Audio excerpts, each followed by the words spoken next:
So how do we determine which country wins the Olympics? Is it the country with the most gold medals? Or the country with the most total medals? Or is there some weird point system where gold medals are worth more points and, say, bronze medals are worth less points? The US media likes to focus a lot on total medals. And of course, if we follow this criteria, no other country ever comes close to the United States. But this way of picking a winner is truly misleading. In reality, the Olympics doesn't actually pick a winner. Every top-tier country competes for the shadow crown of the best in the world. And for the athletes, it's not just about prestige. These medals also come with prize money. And at the end of this video, I'll tell you just how much each athlete earns based on the medals that they win. Alright, so what's the universal way most people pick the shadow winner of the Olympics? Outside of the United States, the number of gold medals is the standard. To most people in the world, bronze and silver medals just aren't worth the same as gold. And if you come second or third, well, you kind of came up short. But in reality, winning the Olympics isn't just about medals. Countries with higher GDPs tend to win more medals because they can afford better coaches, facilities, and support their athletes along the way. And this makes sense. I mean, if you look at the medal table, you'll notice that the wealthier countries often stack the most medals. And population density also plays a factor. If you have more people, that's more people to pull from for the pool of competitors. And that's why an official point system does not exist. And what is this point system anyway? Well, some people have proposed that instead of tallying a total medal count, what we should do is assign a point value to each medal.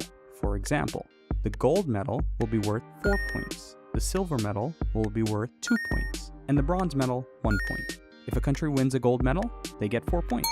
That distribution allows a country to get rewarded more for winning a gold medal than, say, a silver or bronze.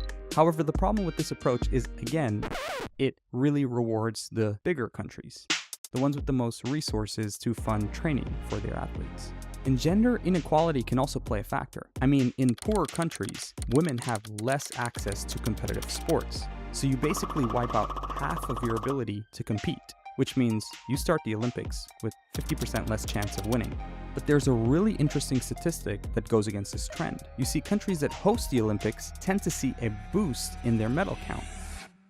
For example, during the Tokyo Olympics, Japan was able to exceed their medal count by over 125% from the previous Olympics. They went from winning 12 gold medals to 27. The same thing happened to China back in Beijing. They went from winning 32 gold medals in the prior Olympics to 48 when they hosted. And typically this can be explained by national pride and just being able to perform in your own home country. But it's also probably because your country has invested more resources and infrastructure into training facilities. But the real question on the table is, how much do these athletes make when they win a medal? Do they actually get paid?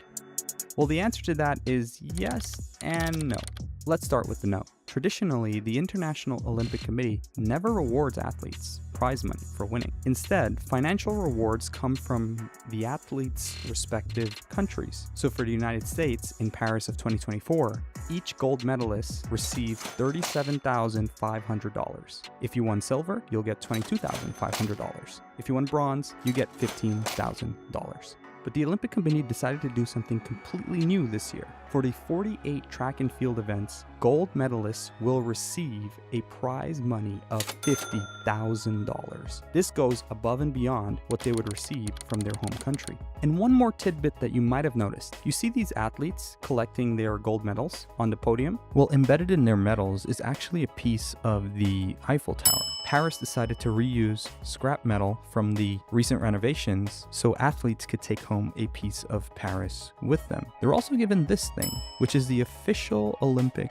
banner for the Paris 2024 Olympics. And believe it or not, medal-winning athletes also get a plush toy. It's the mascot for this summer's games, known as the Phrygian cap. It was famously worn by Marianne, an artistic personification of the French Republic. Alright, so how do we pick an Olympic winner? In my opinion, I think we should stick to the gold medal standard. What do you think? Let me know in the comments. And oh, by the way, YouTube thinks you'll like this video next.